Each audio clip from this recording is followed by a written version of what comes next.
안녕하세요. 화상관제인 홍인표 변호사입니다. 오늘은 이제 관제인이 채무자 면담을 하죠. 중요한 이유가 있습니다. 그냥 하는 게 아닙니다. 직원들한테 시킬 수도 있고, 물론 이제 직원들도 면담을 잘 하시는 분도 있어요. 실무상 공식 통계는 없지만 한 건 사건 중 적지 않은 건수는 개인적인 경험에 비춰 제 개인적인 경험입니다. 면담 과정에서 채무자가 신청서에 기재하지 않은 중요한 사항을 부지불식간에 시인하는 진술에서 단서를 얻어 심층 조사에서 유용한 정보를 얻는 경우가 있었습니다.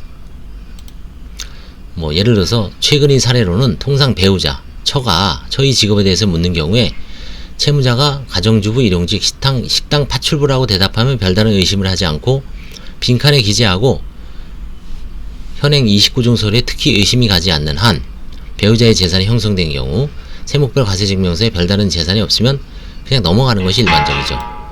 그런데 대면 상담에서 배우자의 직업을 묻는데 과거에 채무자가 운영한 사업장이 동일한 상호의 법인 주식회사의 직원으로 근무하면서 예를 들어서 이제 이런 겁니다. 내가 서초 컨설팅이라는 회사에서 주식회사 서초 컨설팅이 직원이라고 얘기한 거예요. 근데 배우자가 옛날에 운영했던 직원이 회사가 뭐냐면 서초 컨설팅입니다. 그러니까 서초 컨설팅 주식회사 이 직원 이게 뭐지? 따져보니까 이거는 개인은 채무자가 옛날에 하던 기업이었고 이게 망하고 개인 사업이 망하고 법인을 하나 만들었습니다. 똑같은 상호로. 아무래도 동일한 상호로 해야지 거래처에서 법인 전환한 것 같잖아요. 근데 본인이 이제 신용불량 때문에 대표이사를 할 수 없으니까 배우자의 친구를 대표이사로 세우고 배우자가 이제 이사인가 아니면 직원으로 등재돼 있고 실제는 이제 채무자가 운영한 거죠. 그다음에 급여도 300만원 받고요. 생활비를 쓰는 거죠. 그래서 채무자가 마음만 먹은 관제인은 능숙하게 속이고 관제인도 그냥 간과하고 넘어갈 수밖에 없었는데 이 진술 한마디로 결국 10년간의 위장사업이 전모를 밝혀낸 거죠. 사실은 한마디 때문에.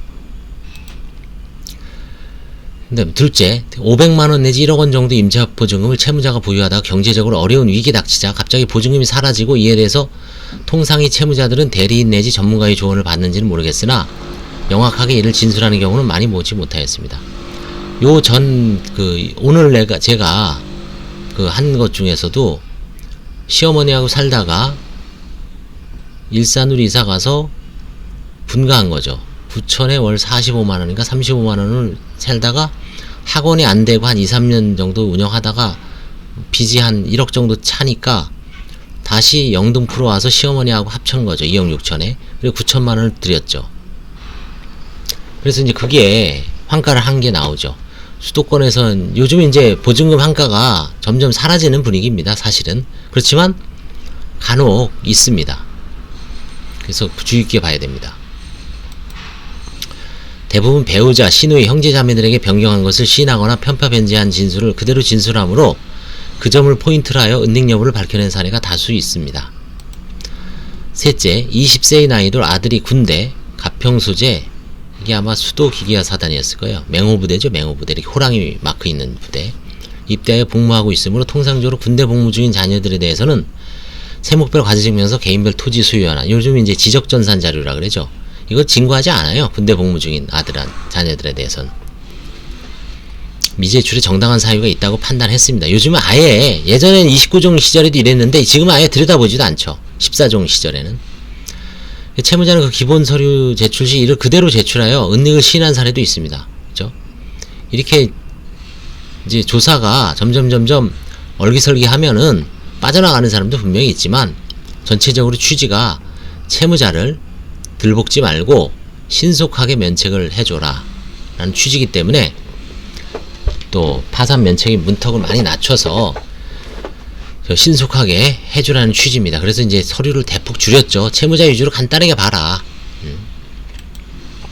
통상적으로 성년 자녀의 서류, 주민등록 초본, 세목별 과세증명서, 지적전산 자료조에는 채무자인 부모가 관청에 요청해도 원칙적으로 발급해주지 않습니다. 그런데 채무자가 이혼 후 자녀들과 헤어졌다고 하면서 이 서류를 제출하면 그 신빙성에 의문을 품을 수는 있습니다. 이혼 후 자녀들과 헤어졌다고 하면서 자녀들 걸 제출하면 좀 이상하잖아요. 그쵸?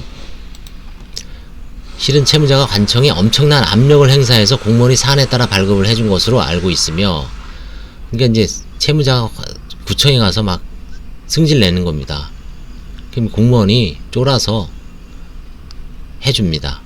요즘은 어떨지 모르지만 과거에는 좀 해준 기억이, 요즘은 이제 개인정보 보호가 철저해서 뭐 진짜 목에 칼이 들어와도 안 해줄 수도 있죠. 오히려 업무방해죄로, 공무집행방해로 뭐 끌려가는 수가 있습니다. 그쵸? 이게 원칙이죠. 그쵸? 서류도 이제 서류 떼는 게 점점 불편해지죠. 그쵸? 점점 불편해지죠. 디지털화는 되지만 또 불편해집니다. 공인인서가 있어야 되고 휴대폰 인증이 있어야 돼요.